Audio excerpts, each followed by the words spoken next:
অভিক্ষেপ তার cos theta নাকি আমরা সূত্র কি বলছিলাম সাজ্জাদ আচ্ছা কি বলছিলাম সূত্র কি বলছিলাম তার cos থিটা তার অভিক্ষেপ তার cos থিটা তাহলে এখানে আমাদের কার অভিক্ষেপ বলেন তো b এর অভিক্ষেপ এটা কার অভিক্ষেপ b এর অভিক্ষেপ b এর যদি অভিক্ষেপ হয় তাহলে b cos থিটা তাহলে অপর পাশে কি থাকবে a আর b এর ডট গুণন ডিভাইডেড বাই a এর মান যেহেতু b এর পাশে চলে আসছে cos থিটা ইকুয়াল টু কি ছিল a dot b divided by a এর মান ইনটু b এর মান ছিল না এই যে নিচের যে b এর মান এটা তো এই পাশে নিয়ে আসো তাহলে রইলো কত a এর মান বুঝাতে পারছি এটা কার সূত্র হয়ে গেল অভিক্ষেপের সূত্র তার মানে আমরা কি বললাম ভাই অভিক্ষেপ মানে কি যার অভিক্ষেপ তার cos থিটা তাহলে যদি আমার b এর অভিক্ষেপ হয় তাহলে b এর cos থিটা তাহলে অপর পাশে কি যাবে a dot b divided by a এর value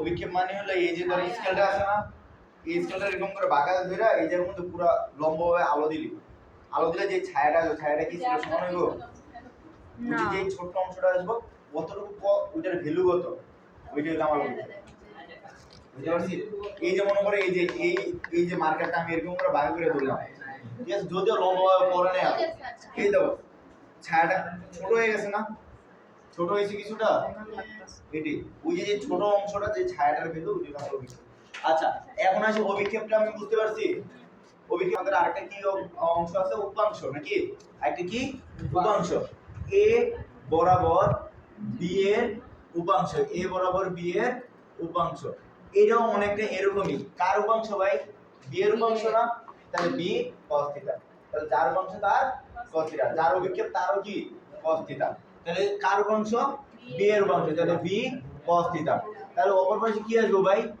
a dot b divided by a এর মান তাহলে ভাই দুটোর মধ্যে পার্থক্য কি হলো এর মধ্যে পার্থক্য একটু আছে একটু কি কার বরাবর এর বরাবর না যার বরাবর তার একক ভেক্টর যার বরাবর তার একক ভেক্টর আর একক ভেক্টর বের করার ফর্মুলা আগে দেখানো ছিল না একক ভেক্টর বের করার ফর্মুলা দেখানো হয়েছিল না আইলা একবার মুদি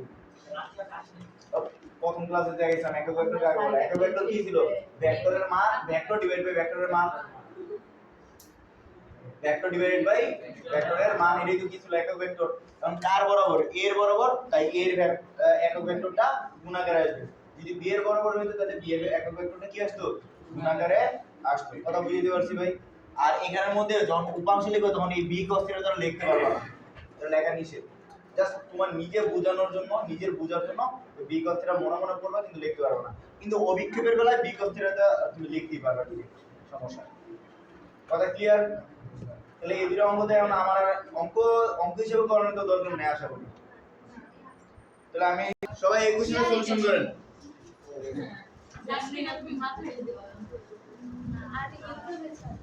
রাখেন ফোন রাখেন এই অঙ্ক করেন ভাই আমি ছাড়তেছি কারণ আমার গ্যালারিতে জায়গা নাই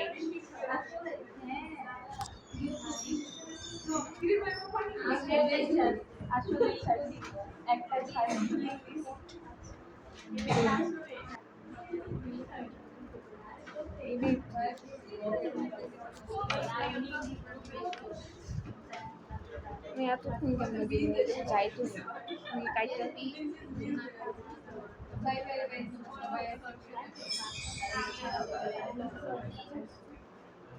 এবারটা সলিউশন করো এই ডট গুণন তো পারি স্যার রাখ মোবাইল রাখ তো এই যে a b c তিনটা যদি ভেক্টর হয় a b ও c তিনটি ভেক্টর রাশি একই সমতলে থাকবে তিনটি ভেক্টর একই সমতলে থাকবে যদি কি হয় ভাই তিনটা ভেক্টর একই সমতলে থাকার শর্ত কি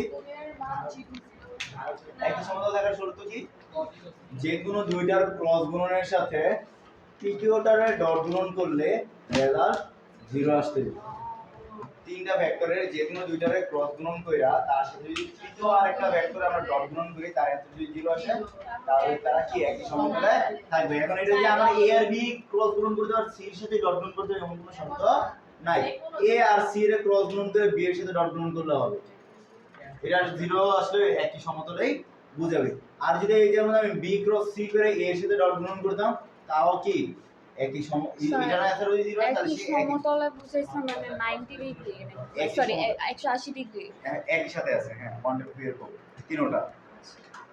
আচ্ছা তাহলে এতটুকু বুঝতে পারছি সূত্র। এখন আমরা তো ক্রস গুণনও পারি ডট গুণনও পারি। ক্রস গুণন শেখানো হয়েছে না প্রথম দিন? ক্রস গুণনের আরেকটা নাম কি জানো? তুমি বলো যে ক্রস গুণনের আরেকটা নাম আছে না? তো ক্রস গুণনের আরেকটা কি নাম আছে? ভেক্টর গুণন। ক্রস গুণনের আরেকটা নাম কি? ভেক্টর গুণন। আচ্ছা ডট গুণনের আরেকটা নাম আছে তুমি বলো তো? আইরে তোরে বলছ। আচ্ছা ঠিক আছে থাক নেক্সট টাইমে জানি জিজ্ঞেস করবি সেই অ্যানসার দিও। আপেক্ষিক গুণন তো ওই সেটের ক্ষেত্রে গেছে এটা এখানে নাই। গঠন করে কিনা? তো ত্রিভুজ গঠন করার শর্ত কি জানো ভাই? একটা ত্রিভুজ গঠিত হয় কখন? যখন যে কোনো দুইটা বাহুর যোগফল তৃতীয় বাহু থেকে কি হয়? সরল হয়। তখন আমার কি তৈরি হয়? ত্রিভুজ গঠিত হয়। ত্রিভুজের শর্ত বলছি না আমরা? তো যে কোনো দুইটা বাহুর যোগফল যদি তৃতীয় বাহু অপেক্ষা কি হয়? বড় হয় তাহলে তা কি গঠন করবে? ত্রিভুজ গঠন করবে। আর সমকোণী ত্রিভুজ গঠন করার শর্ত কি জানো? লম্ব স্কয়ার প্লাস ভূমি স্কয়ার। যদি পিথাগোরাস মানে তাহলে এটা অটোমেটিক কি তৈরি করে? সমকোণী ত্রিভুজ গঠিত করে। আচ্ছা এর মধ্যে তিনটা অঙ্ক দিচ্ছে, চারটা অঙ্ক দিচ্ছে। চারটা অঙ্কের মধ্যে তিনটা অঙ্ক একই রকম আরেকটা অঙ্ক ডিফারেন্ট।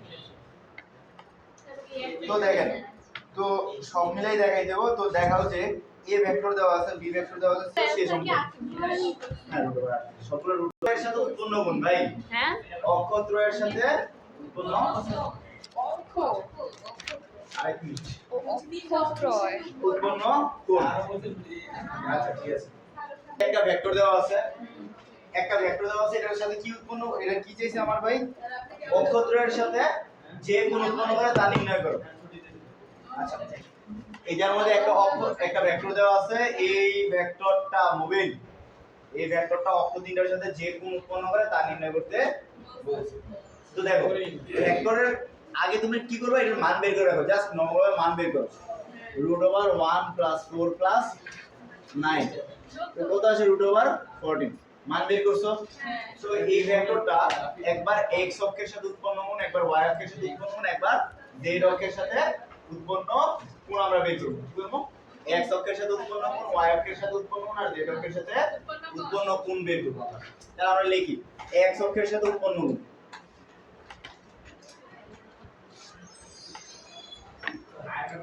কোণের ফর্মুলা হলো কি? আমার উৎপন্ন কোণের ফর্মুলা কি জানো ছিল? cos ইনভার্স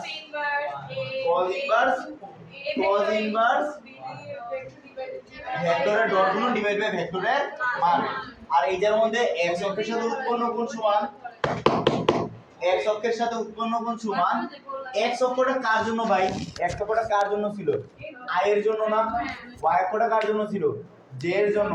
আর z অক্ষটা কার জন্য ছিল? k এর জন্য। তার মানে যখন x অক্ষের সাথে উৎপন্ন কোণ বের করবা তাহলে i এর সহগ কত? 1 i এর সহগ ডিভাইডেড বাই কত? ভেক্টরের মান। মোবিল দিক দিয়ে আমরা থাপ করব। মানে কতগুলো ঘুরতাছ দেখ।